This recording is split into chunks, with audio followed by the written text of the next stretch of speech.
a rock star. Yes. Well, Yes. you wear a hat at this age. Yeah.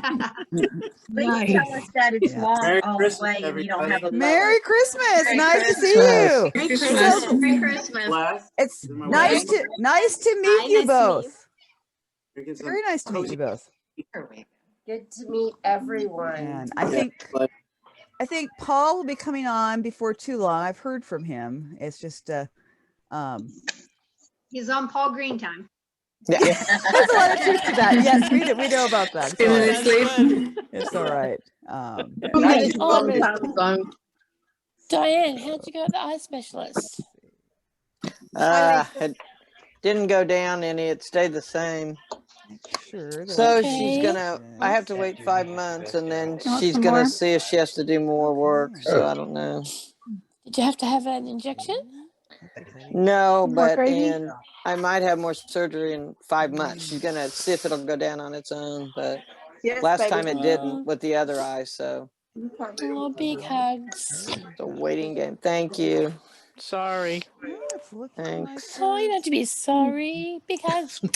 Mwah. We're praying for you. Yes. Thank So you. many prayers for so praying. many of you. Thank you. Let's see.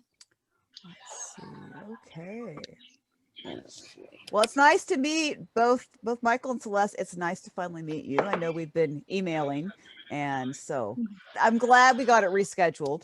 I'm glad you both were able to are recovered. Very, very grateful. We prayed for you. So thank you. We're praying for you all too, and it's a blessing that you would invite us to be a part of your night. And we're happy to meet do us it. all around the Yeah, we are happy to do it. We've got a nice group here. I'm glad that that Paul has introduced the ministry to us, and it's been great. And once he comes on, which I'm going to assume will be soon, making sure that he It doesn't. was interesting. I was deciding whether or not to wear the NYU hat, and I was going to wear it because that's where we met in New York. Oh, okay. Well, that's cool. And it'd be great to hear him tell the story. But Well, yeah. Well, I think he is planning to tell how you guys met, and he's planning to. I think he's going to kind of lead it once he gets on, since since He's on, isn't he? Oh, did he come on? Joined. Okay, Hmm. good. He must be on page 2. Give Yeah, him I a don't. Oh, there he is. Oh, There he he's is. been Okay, demoted. good. All right, I have to So- scroll. Guys, I how's haven't seen him yet. I'm going to make him. Hi. Okay. All right. Oh, there he is. There he Okay. is. And all right. Hi, guys. Hello. Hi, Paul. Hello. Hi, how you guys doing? Kismet. We are doing all right. Oh, Kismet. I don't see him. I don't see him yet. Oh, He's my favorite tree ornament. Yeah, Kismet is a great tree ornament. That's right. Cats Okay. are funny with Christmas trees. all I right. didn't So, know. Well, so go ahead. Ruth. I just gonna say, I'm gonna go ahead and I guess mute everybody so we can get started. Let's see here. Hi, everyone. Hello, Paul. Hello, Paul. Hey. Paul, Hi, Paul. Hi. Hello, but I don't see you. of course it won't let No, me. you're Okay. there somewhere. For some There reason, you are. It's not letting me mute everybody. Where Cool. is that? Come on. I think it's the mustache. It's still throwing people Okay. off. It does not It's want- true. It's like, who is that guy? Yeah. That's all I focus on is that stash. Come Yeah. on. Oh, It's I know. Norman. There we go. It's Norman. Okay. Won't be- Okay. won't be much longer. Okay. So I'm gonna mute everybody. So that means that then we'll get Paul and the Guidos unmuted. But I'm gonna mute everybody. Okay. Yes. All right. And then we are going to unmute you two. Okay. All right. Okay. There we they go. are. There we go. All right. Okay. Here we are. Yes, we are. Yeah. All right. So I Hi, think buddy. if you put it on speaker view, then whoever's speaking Yes. should go full screen. Yes. Yeah. And Guido, take your shirt and wipe your lens. It looks a little bit fuzzy. Take your t-shirt and just wipe your lens a little bit. There you go. Yeah, I always give a show too. I'm like, ah. Okay, that's good. Is Oh, there we go. that Let me better? see. Where's Yeah. You just took where's us. speaker? No, you did it. You're good. Okay. We used to try to put us on speaker. What was it that you said to put on? Oh. Oh, participant. Speaker view, then Speaker whoever's view, talking yeah. should jump up into Yep. the view. Yep. Right on. Can you guys hear me okay? Mm-hmm. Okay. Then. Awesome. So everybody, this is Michael's hair, and this is his beautiful Sorry. wife. He's got a lot of hair.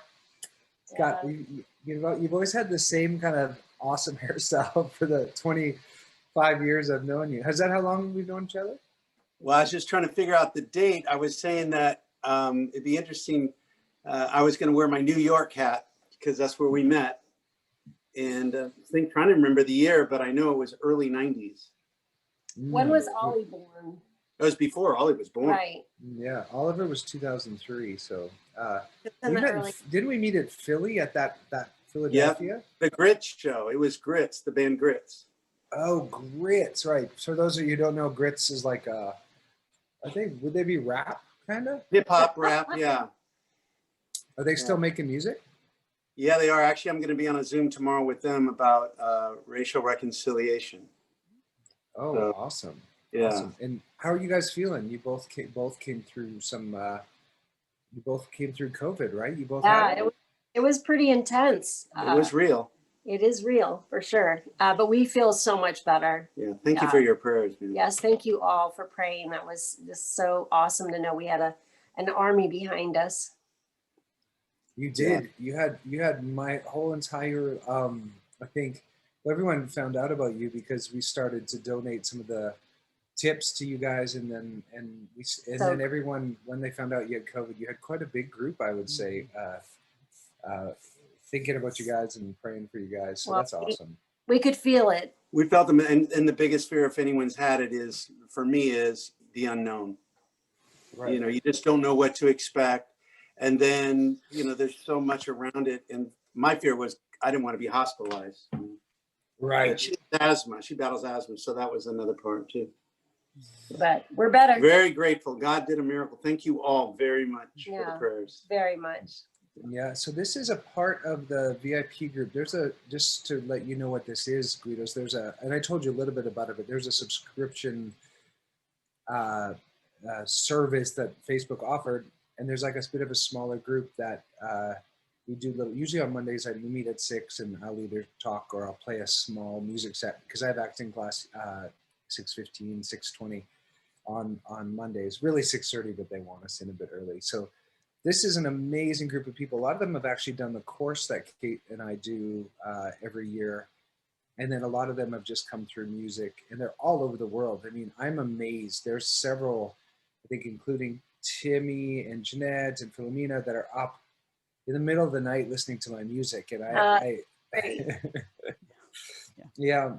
So you're in good company. Everyone's very, very loving, very positive, and we're very honored and blessed. Thank you, Paul, and thank you so all much for allowing us to be a part of this. Yeah, I thought it'd be cool that they met you because they heard about you so much, and they were, many of them were also donating and doing things to the ministry, so I thought it'd be cool that you guys would meet each other. It was actually Ruth's idea. She did it she put it together. And she just said, it's been done. And I was like, what's been done? So Ruth goes faster than I go. She's the bomb. Yeah, she's very efficient. We love you, Ruth. Thank you, Ruth. Thanks. For sure. And so, yeah, I guess who was it? Rachel Jonas, a friend of ours from Nashville, we had met her in New York, and she invited us to Philly to hear the Grits because she knew some of the guys on Grits, or did she know you guys first? She worked with Goatee and originally dated Michael Tate. And you guys were living in New York, I think just in Brooklyn at that point. I don't remember. I was probably in Brooklyn. Brooklyn. Modeling like crazy. And it'd be cool if you told them that story when you came and we started talking about spiritual things and things got carried away time-wise. Oh, it always gets carried away time-wise. Michael can talk. Michael can also, Michael can also listen too, though, which is I'm not sure if Celeste will agree with that. But Getting better. we're all getting better at listening. I hope. Hopefully, we're not getting worse at listening. Yeah, I mean, that's what. That's the goal.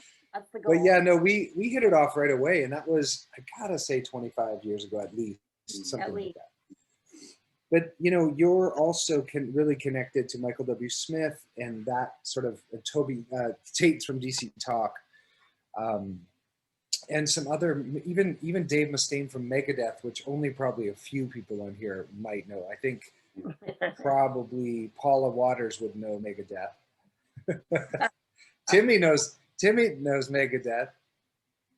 Yeah. Oh, it's And I have to just tell you, one of the guy that did our song, he used to work with Megadeth in New York. So I had to let you know that. That's cool. Well, it's Dave Mustaine, right? Dave Mustaine, and I'm also Dave is basically Megadeth. Yeah, the story behind him, he was in Metallica. He started Metallica with them. And this will give you an idea of the redemptive side of how God can change a life.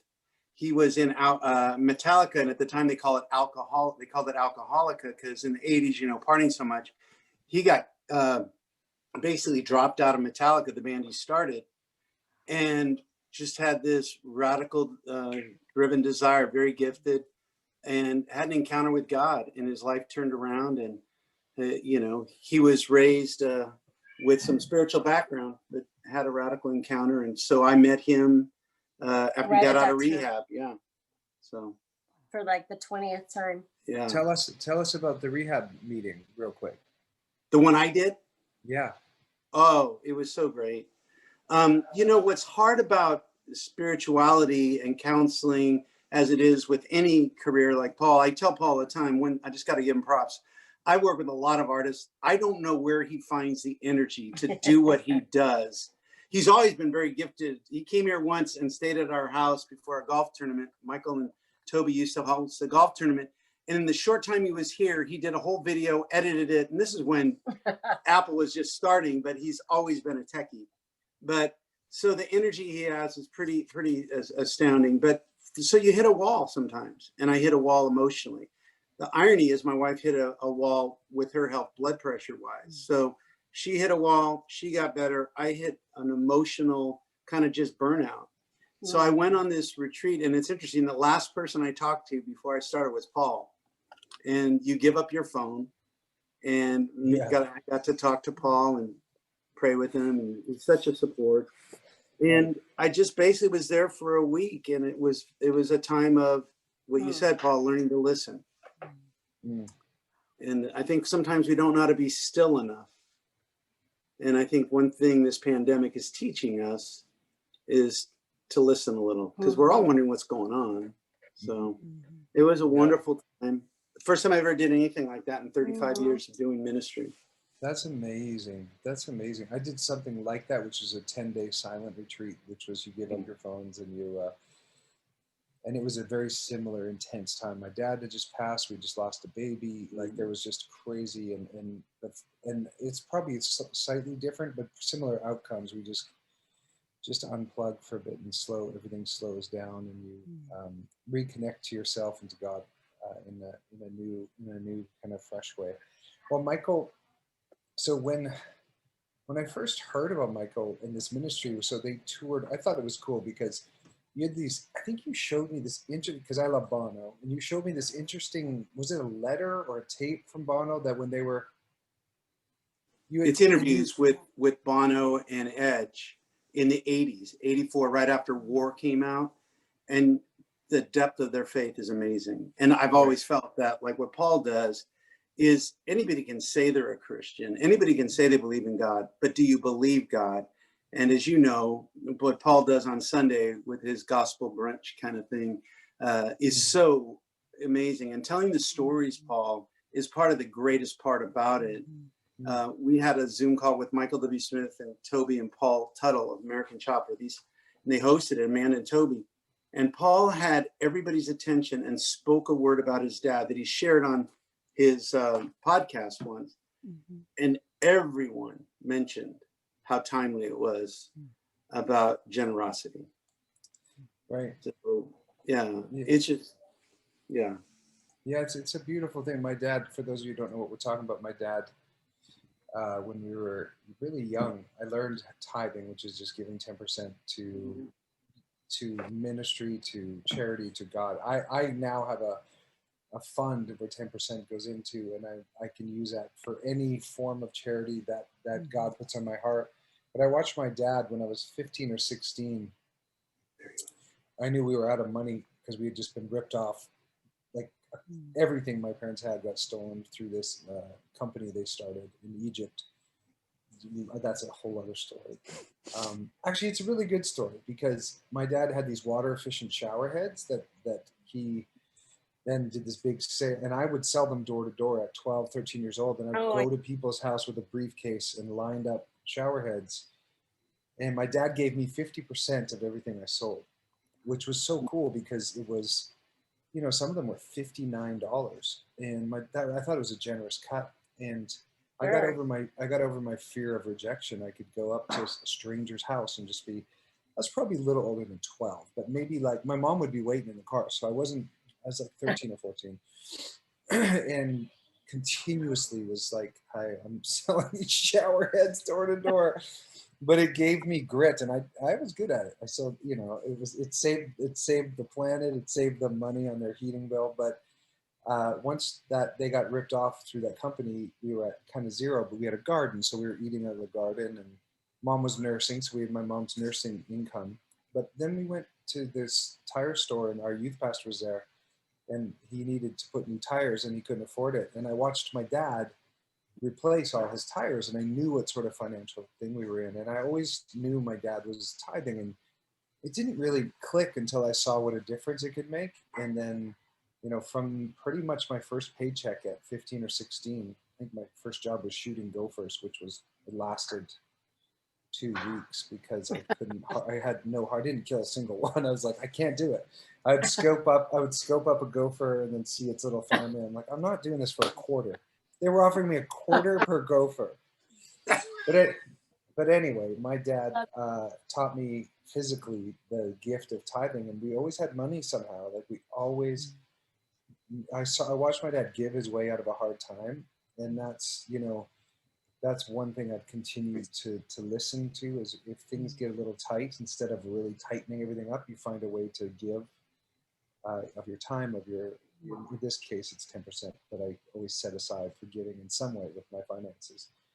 And I've always been that guy in situations where I look around and I'm like, the only reason I'm here is because I've been blessed by God. Like there's other models or actors where I'm like, they have way more credentials, they have way more whatever. And I'm like, I'm here because of that verse in Malachi 3 that says, test, see if where the people of Israel had sinned against God, and they said, where did we sin? But with your tithes and offerings. And they said, see, it's the only place that I'm aware of, you correct me, you're the pastor, but where they say, where God says, test me in this and see if I don't open up the floodgates of heaven and pour out so much blessing on you, you won't know what to do with it. I've sort of worn that verse as my badge of like financial freedom. And always, no matter what, there's 10% of my finances that goes aside, and I'm able to give in some way. And then there's another 10% that's for saving. So I live off of 80%. And I read this book called The Richest Man in Babylon when I was a kid. Purchased your retreat. I was calling you for prayer with all of you. Like I wasn't, you know, it was you made the time because I was going through something that I needed your assistance with Ollie. So it's always been both ways. It's always been a beautiful relationship. Yeah, I remember our boys staying at your house and you loving on them when they were going through their struggles, a hard time. So yeah, it's definitely a two-way street. They were on tour with Blindside, and they stayed at your house, and you loved on them, and you did headshots for Jonathan. Remember? And I just think it's a struggle, but for everyone there, whatever your profession, it's not just artists, it's just magnified a million times because your lights. And as Paul knows, with the acting, it's the same thing, but there's a little difference, like Paul said, it's not live immediate. You know, if you're behind a camera or in front of the camera, there's a distance of time, you don't hear the applause. But, you know, Paul is very grounded in knowing that in a flash of a moment, if you think this is who you are, I tell guys, who you are is not what you do.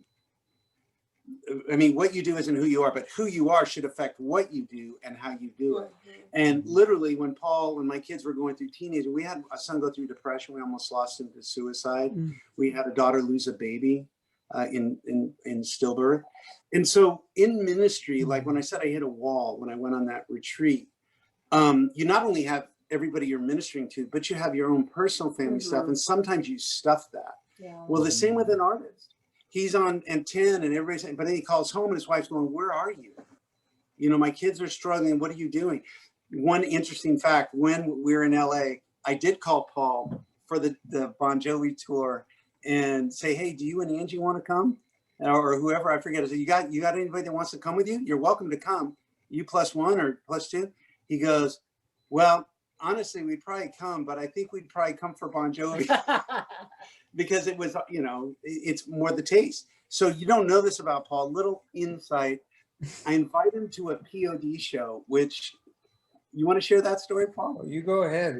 I would rather have your nail biting experience of that because I know which story you're going to tell. Oh, there's a lot of stories. But you know the honesty about it, when you live life humbly, honestly, and open, that raw, naked vulnerability allows you to be teachable. And that's what this man has been. So I invite him to a POD show, which is like really hardcore. And I go there with my sons thinking like Paul's just coming out of friendship for me. I go there, Paul's got his shirt off. I go to my son, Michael, who's a little more like me, like reserved. I go, hey, where's Jonathan and Paul? Jonathan's my oldest son. He goes, they're right in the mosh pit. And they're circling around like, I'm going, this is, you know, he's high, you know, that's his whole tool. His body is fake. I'm going, Paul, what are you doing? Thrown around a little bit. Same thing when he does sports. He's all in. Yeah. I do remember one thing that Daughtry said that really stuck with me because, you know, I lend him to the road a lot and, you know, it's kind of hard and sacrificial and we had 4 kids and, you know, there were times when he was gone for 6 weeks because the tour was in Africa or something. And I always wondered, like, what sacrifice, you know, our kids did and all, you know, stuff.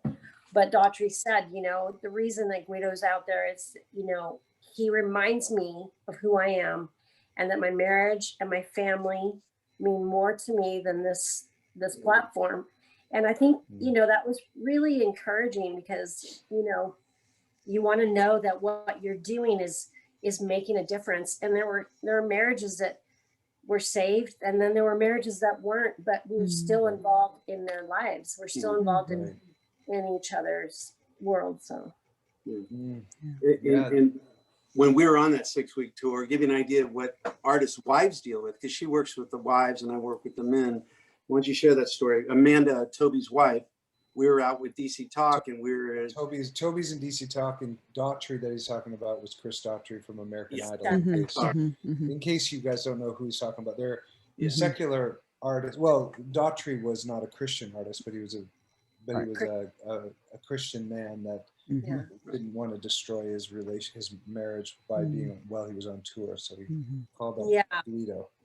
And I think that the beautiful thing about doing walking with the women and walking with the men, there's 2 different needs. You know, the women are back at home and they've got the kids and they've got all the responsibility of wearing a million hats. So that's where I kind of stepped in. And then it wouldn't make any sense if the guys were growing in the Lord and growing in the relationship with God and the women weren't. So together, I think it's been a really unique calling. Well, you can imagine too, if the guys are telling me one thing and then I tell my wife, man, he's doing really good. She'll go, did he tell you this?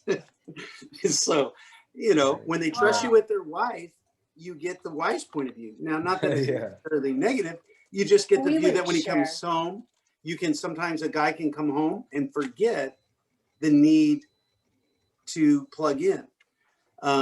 You know, Paul is an exception. He knows how to be 100% dad, 100% involved in his career and 100% in his love for his wife and family, like Kate and his relationships. Well, I don't know about 100%.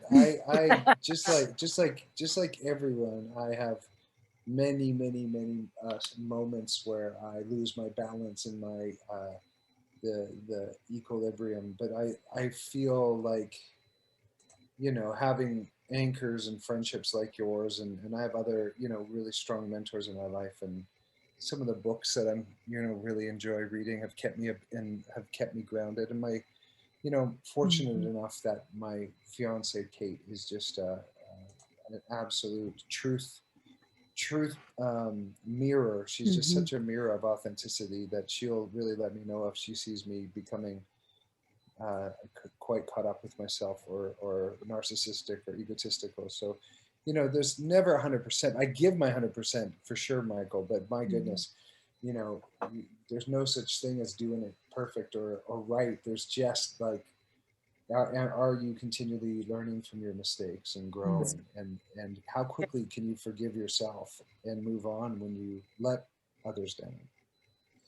Well, as one friend told me, giving your 100% means we go from failure to failure, walking in victory. You give all that you can, but you know that to give it your best, you're going to trust in that you're blameless. No one's sinless. Everybody fails. And Kate has been, I've seen an amazing, just a joy and a light come to Paul in this relationship. And so great. I think she does really keep him grounded, that he's growing up in front of a mirror. Yeah, exactly. That's a good way to put it. No, for sure. Hey, Ruth, did you want to go to a couple questions before, like, I want to make sure we have time to address, if you guys have any questions for either myself or for the Guido family, put a 1 in there. Yep. I see Paula's got a 1. Is that the first one I saw? There's actually some, Vivian, I know, raised her hand. I don't see, I think her camera's off. I know. So I wasn't sure if she had a question, but I know that Gail had a question. She actually wrote a question out. Okay, what was that? And then we'll go to Paula, Michelle, Timmy. Gail asked, are there others that do what PR Ministries does? Are there other people that do what so? Yeah. So we've been doing this without any kind of a, you know, a role model or anything. We've just felt really called. We come from broken families. So we felt when we got married that we wanted to help families, help marriages last and succeed. So we didn't have really a template to go by. We just knew that we were just going to go ahead and walk with people, and whatever that looked like, God would take care of our needs. And he's done that ever since. And since, 89 is when we got married, and that's when the ministry. 86 we got married. I mean, 86. Sorry. We moved here in 89. Yeah. Hey, I remember. Wow, that's amazing. 1 point on that one. Yeah, why did I say 89? But so yes, there are other pastors on the road, and it's been so cool to see.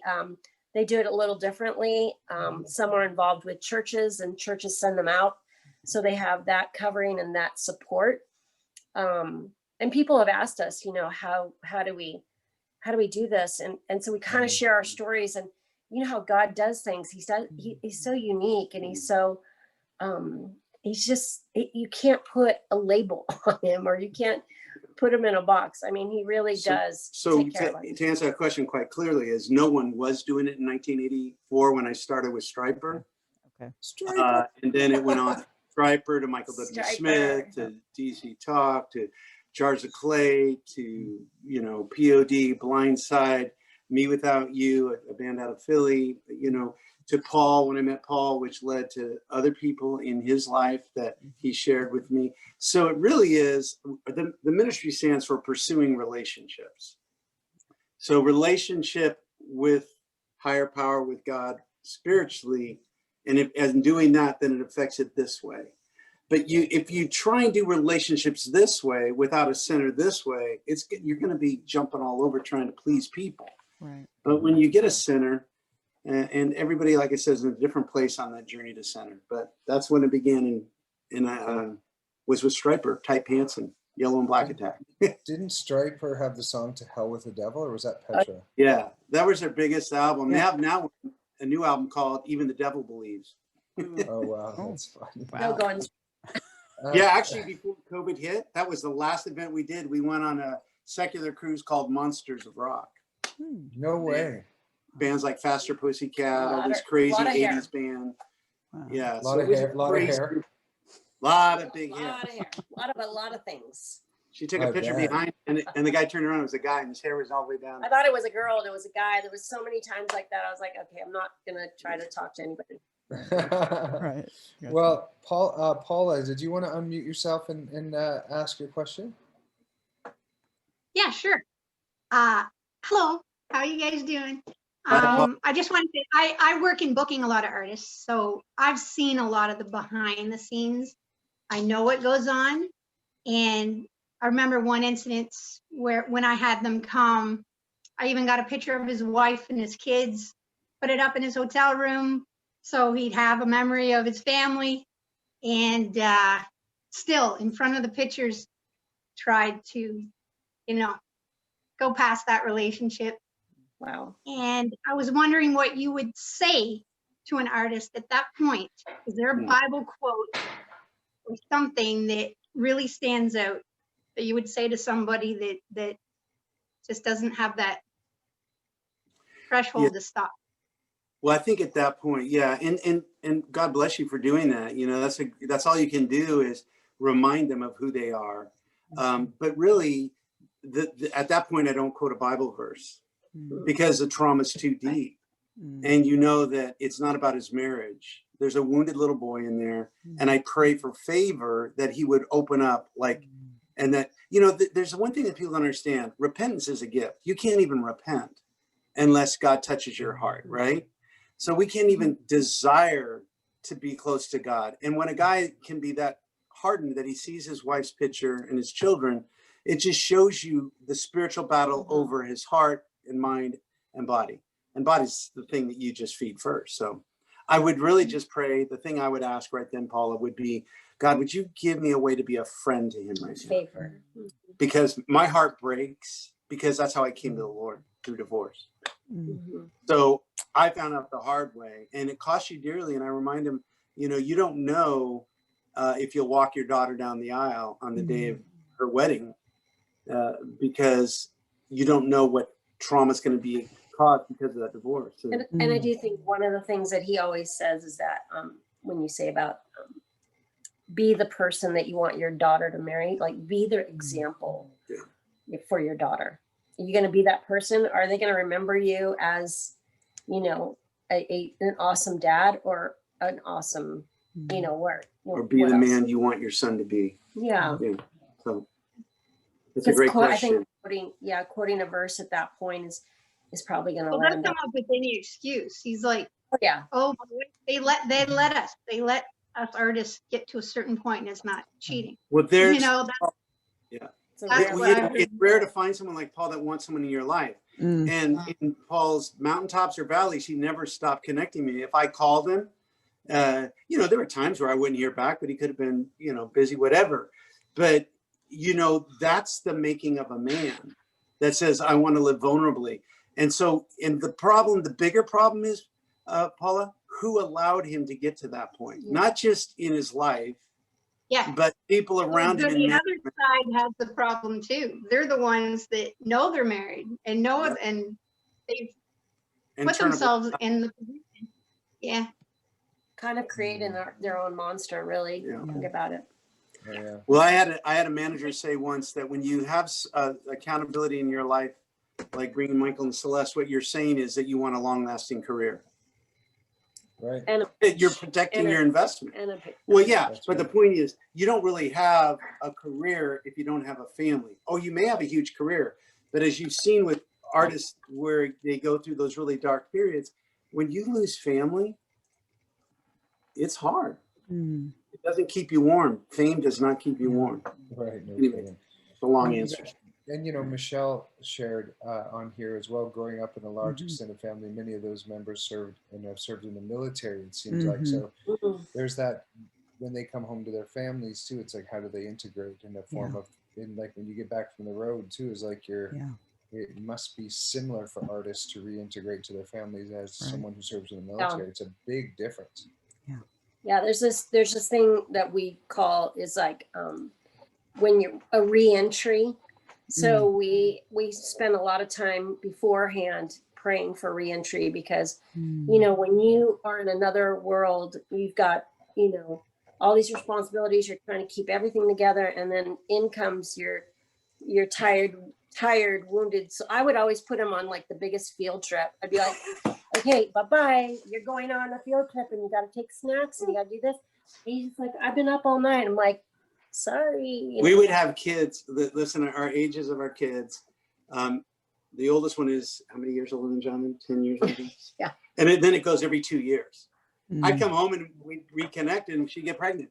Yeah. So we had 4 at one time, 3 in diapers. But the thing that she made a point about, she said, you know, this isn't you're not living in the real world. This is the real world. And I remind guys from her perspective, I said, if you think your family's going to meet you with a Sharpie applauding at the front door, you're going to meet a diaper and a trash can, and you're going to have to be ready to serve. So I'm just going to warn you, you're a fool if you stay up late tonight, because on the road, you know, they stay up watching movies till 3 a.m. And they don't have to get up in the morning, but I'd have to get up and call my kids because I wanted to live what I was preaching, and I didn't want to come home to an empty home, you know? Yeah. But it was just as hard for me, you know, to know how to handle, and she kept me in line, you know, like one time I went to Traveler's Rest and there was a bed, and it was an old field trip. And we live in Tennessee, and it was a field trip where they used to, and there was this feather bed, and they're talking all about the bed, and I was like, I wanted to jump on that bed, but you got to come ready to serve, you know? Yeah. Oh, wow. Okay. So who is iPhone? I know iPhone. I'm not sure who this person is because all it says is iPhone, but I know they said they had a question, and I know they're here. So can that person unmute themselves? Do they know how to do that?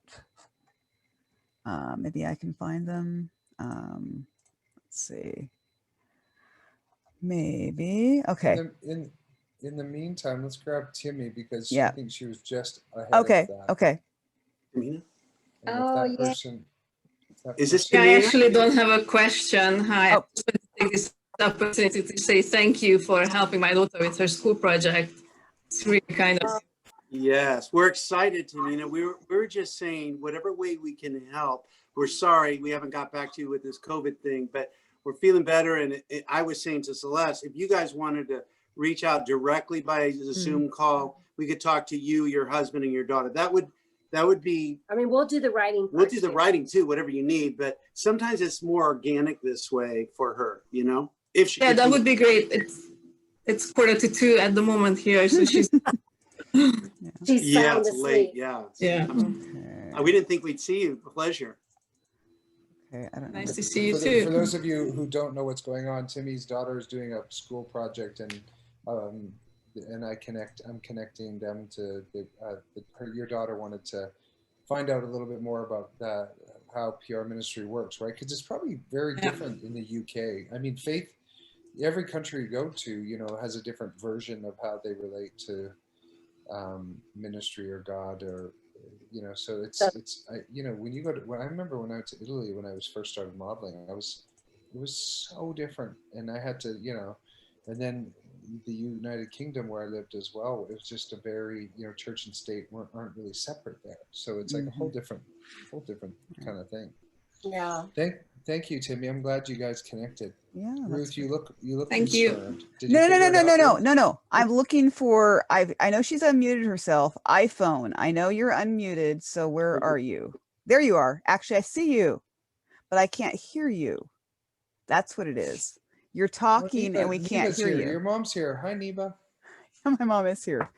So I should have got my mom on here. I'm gonna send her this link. Let's get my mom here.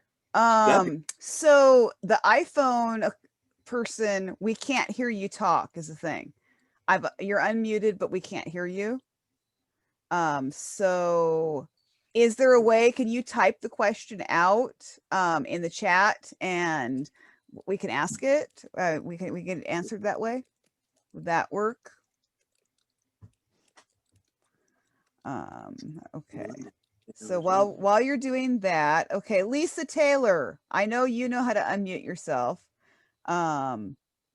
So while we're waiting for this question, Lisa Taylor can. I'm unmuted. Okay, good. Hey, Lisa. Hi, gorgeous. I've got a cold, so excuse my voice. As you mentioned, every country is different. So the land of Oz, Australia, in the 80s and 90s, there was a big drug with bands, drugs, families, rock and roll. Is there something for every country, like PR Ministries? Is there something for every country that artists can look out to, or is it just in America? That's a great, well, that's a great question. I know that U2, the band U2, they're amazing.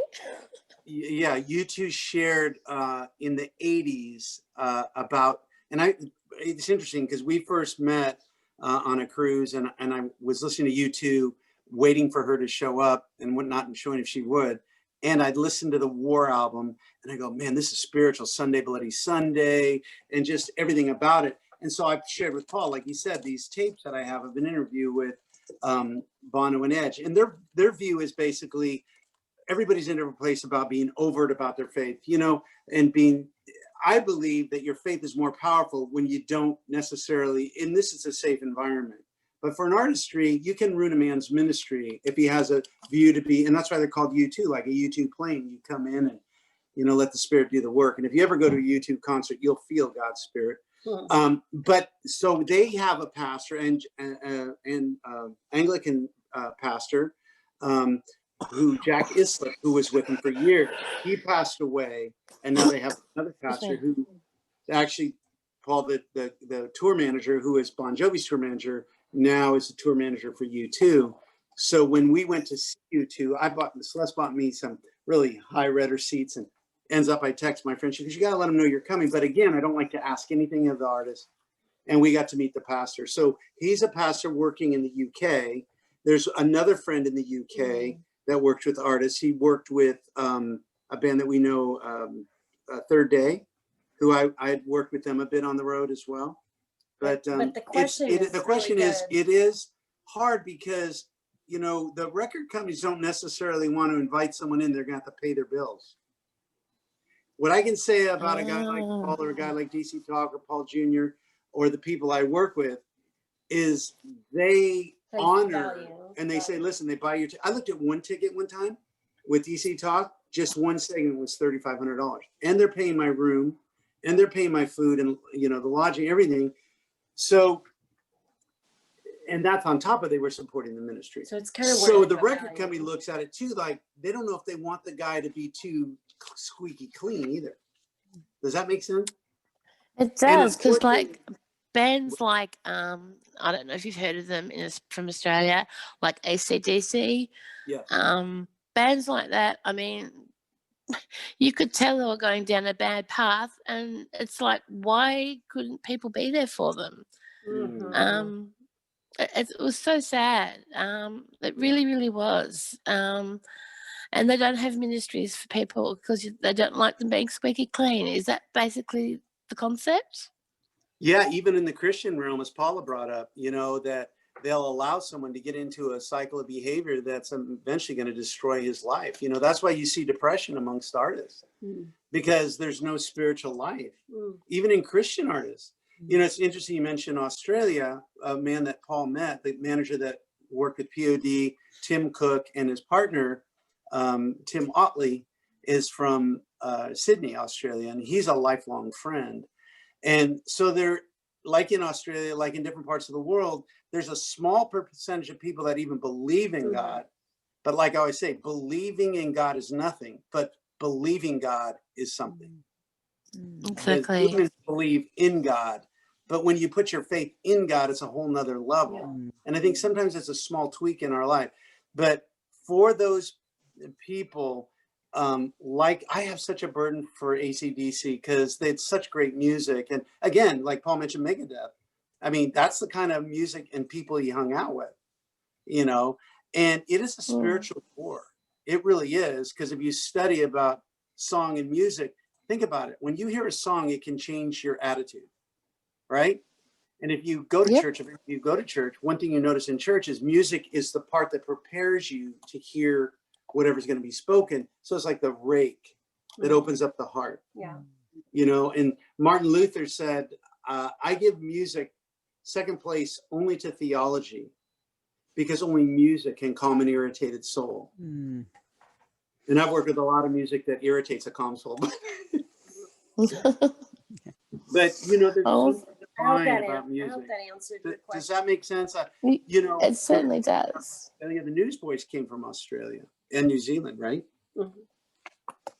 Yep, we've had a Cool. good lot out of stuff here, but thank you for answering that. I appreciate it. Oh, that's Thank you, for the Lisa. Wait, question. can I Nice tell you to- your prayers for those kind of people? Don't stop praying, because a group called King's X opened for them when they played here. I went to that show. They opened for AC/DC. And Oh, there's always people in your life. You know, when you have family members you're concerned about spiritually, no one's more concerned than God. Mhm. And he has a way, like he used people in our kids' life when you can't reach them. Mhm. Yeah. okay. very true. So Mary Moore was the person who was trying to, she doesn't have a question. She said that she just wanted to say, you guys are doing a wonderful job. And she likes Striper and they're nice guys. So that's what she wanted. That's what she Cool. wanted to I say. see that. So Michelle, and I don't know how to pronounce her last name. Zarnecki. Okay, there you go. She has a Yes, question. Michelle, I did that. Did I get You it right? did. That's good. That's Yes. good. I totally right. just Thank you. guessed. Yes, that happens all the time. So that's why I started laughing. It's like, I'm going to sit. Yeah. Okay. In that vein, my question is 2 in 1. So that's why I said it might be a bit much to type. Michael and Celeste, you've talked a lot about dealing with topics like marriage, depression, everyday life on the road, the separation that occurs in families, and reentry. My goodness, that's a lot to deal with, and I deeply admire you and remaining consistent in your commitment to the Lord. Thank you for being such an incredible influence and your hard work. In that vein, my specific question is, what would you say is the most valuable lesson that you've learned throughout the course of your ministry? What would you do differently, if anything, and how do you plan to apply what you've learned to your future work? You know, what's funny is that I've been wanting to tell this in this whole time, but sometimes when you're doing this type of ministry, you really give everything and you invest wholeheartedly. I mean, you know, when there's a problem, you're right there, or you're at the door if somebody needs you.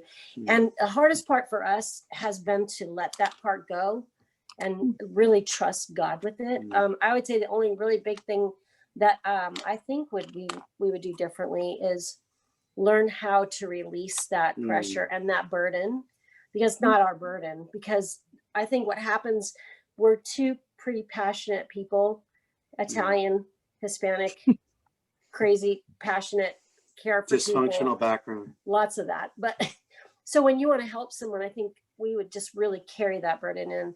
And so we had to start to learn how to leave it at the door. I mean, we would always do this thing of just, you know, releasing it to God, because it's not we can only do so much. Just kind of like what Paula was saying, putting a picture up, you can only do so much and help that person walk through a really difficult path, but carrying it and carrying the burden is not our job. It's really to release it to God and let him do it. And one part of that is really, our part is just to show up, like Paul said. And Paul remembers many conversations where I get emotional thinking about how our friendship has gone through so many different things. And when we lost our grandson, you know, a lot of people don't want to call. But I could tell Paul, you can tell when people genuinely are like, what happened? Or how can I pray for you? Or just a listening ear. And, you know, when you face struggles in your own family like that, the one thing that it taught me is, the one thing I've learned is God is real. Because when you can lose someone you love so much, that's when you have to say, do I really believe God? Yeah. Because you can talk about heaven, you can talk about tithing, you can talk about, you know, serving people, you talk about marriage, and I love it, you know, because like Paul said, we all give our 100%, but we're all going to fail. And in ministry, the hard part for us was we had to learn that this isn't a competition to do good. We go to works. You know, to me, the very fall of Adam and Eve was, you can be good and evil or you can remain perfect in paradise. Religion is, oh, I'm good, this is evil. This is good, this is evil. I shouldn't do this, I shouldn't do that. What may be a liberty to you may be a restriction to someone else. And then one day, what may be a liberty to you, maybe you're not free to do that day. But the one thing that is really hard, as my mentor said, as my wife's pointed out, because our strength, you can fall on your strength. We're very passionate people. And my mentor, Rick Marshall, ran Billy Graham's outreaches for 23 years. Here's a guy who understood the impact of culture through art. And when I got introduced to him, it was when Smitty and DC Talk and Jars and Kirk Franklin and all these bands were, because Billy said, I don't want to die speaking to old people alone. I want the next generation. So you always want to be looking for the kids, the young. And so by God's grace, we've been involved a lot of years, but you don't want to lose your family in the process. And I think what my wife shared is, she used to say this, honey, you got to learn not to hold on to this stuff. And I think that's part of what I encountered on the retreat that you talked about, Paul. Still learning. To not take it into you, but take it and give it over. Yeah, it's a really good question, Michelle. Thank you, Michelle. Thank you. I really appreciate you taking the time to answer my question, and for that matter, the detail behind it. Wow. Yeah, it's beautiful. Thank you. Great question. Yeah. Thanks, Michelle Zarnecki. I did it again. That's good. Yeah. So one of the things that I want to wrap this up in 4 minutes here. One of the things I wanted, how can people find you, Guidos? Is it just prministries.com? Can I type it in there? Is that what it is?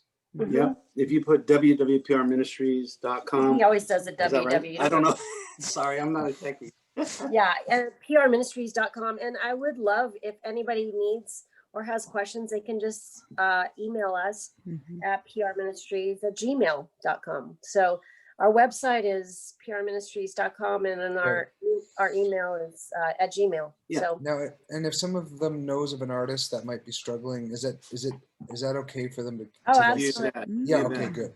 And there's nothing needed other than you just reach out by email, and my wife, because I'm terrible at email, whatever. And yeah, we'll do whatever we can to serve y'all, because we really see, here's what life's about: relationships. Yeah. And if we really care about people, you guys have been drawn to Paul. You sense something very genuine, right? But Paul also and Ruth have been very genuine, and to share to Mina and to meet you, Paula and Michelle, and those of you who we didn't get to talk to, we would love any way we could pray, serve, whatever. And if it takes a while to get back to you, but just don't give up on us. She's really good at email. So great. And if people wanted to support in any way, I highly obviously recommend it. I've been financially very blessed by, I look at it this way: the ministries or the places where I give in a lot of ways, it's like, it seems weird to do this, but measurably I have noticed blessing in my life from some of the things I've chosen to support, and Peer Ministries is certainly one of them. I mean, the St. Jude's thing blessed my socks off when I went to see that hospital too. But if you feel led in any way to support in any way, whether just by prayer or if you go to their website and you want to support financially in any way, that would be much appreciated. And certainly not necessary. This wasn't the purpose of this call. Was I just wanted, because so many of you have already given in the tip jar on Sundays, I wanted you to meet them. And thank you all. And thank you, Paul. So they could also express gratitude to you for that. And also just so so the folks would become more aware of what they are committed to and what they do. And there's more information just about who they are and the journey on PR Ministries. There's videos. It's really unique. And they don't advertise or have, St. Jude's takes $2 million a day to run. So they have I'm sure they spend $50,000 a day trying to raise that $2 million. But the Guidos is mostly word of mouth and things like this. So this way, I just really wanted to share their hearts with you and who they are for me. And we also have a board of directors. I just want you to know, we're accountable to our board of directors, and we meet twice, 3 times a year, and they have budgets. I mean, We're not just these two Yeah, no. flying solo. We have a board, and the first time we met was in Michael Smith's office, and the guy's a nuclear engineer. He goes, "Do you know what a board does?" We're like, help us. So that was in 1990, and we've been surrounded by loving people, including Amanda McKeon is on our board. Dan Pitts, Toby's manager, is on our board. The nuclear engineer is on our board, pastor, accountant. So we're accountable to that group, and we don't make any decisions. So everything that comes in, they decide what to do with it. Because Billy Graham had a saying, don't touch the money, don't touch the women, and don't touch the glory. So Paula, that kind of answers your question. But I would say this at this time of Christmas, Paul, thank you for this time of the encouragement. Because, coming out of COVID, you miss, and again, being in COVID, I'm a relational person, and I haven't been able to hug anybody. Being Italian, it's been hard. And then not being able to talk to people. But thank you for thinking of us. And I pray we all come back to that childlike wonder. Yeah. I mean, I got to thank Ruth for having the idea to throw this together. Thank well, you, Ruth. I have to thank Paula Waters because she actually originally gave me the idea.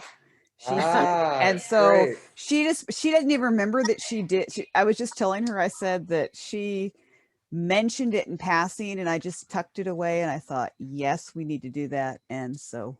Thank you all. Thank you very much. Amazing. So what I want you guys just left with is, in whatever that means for you in your life, find a way to give. And so many of you are so giving anyways. And so I'm preaching to the converted here. And we all sometimes need the reminder just of the incredible promise that's connected to giving. If you feel yourself contracting or getting in a fearful place with money, I promise you that it is an absolute law that by giving in some way, you will find your way to freedom, not by pulling back your love and your finances and making your life small. It's just a way to open your heart when it feels like closing. It's also like open your finances when you feel like doing this. It's a really, I've witnessed it for 25 years of sort of really paying attention to that strict way of giving.